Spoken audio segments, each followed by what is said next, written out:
नमस्कार मंडळी, एकदम सोप्या पद्धतीने आज आपण आमरस बनवणार आहोत. ज्यांना मिक्सरमध्ये बनवलेला आमरस आवडत नाही खाण्यासाठी किंवा हाताने पिळून घेतलेला आमरस आवडत नाही त्यांच्यासाठी खास एकदम सोपी पद्धत आहे.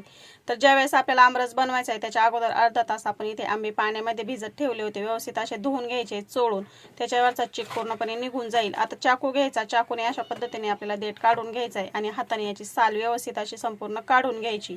आंबा थोडासा कडक आहे त्याच्यामुळे व्यवस्थित अशी याची साल निघली जाते. बघू शकता मस्त आपण आता याची सर्व आंब्यांची साल इथे काढून घेतलेली आहे.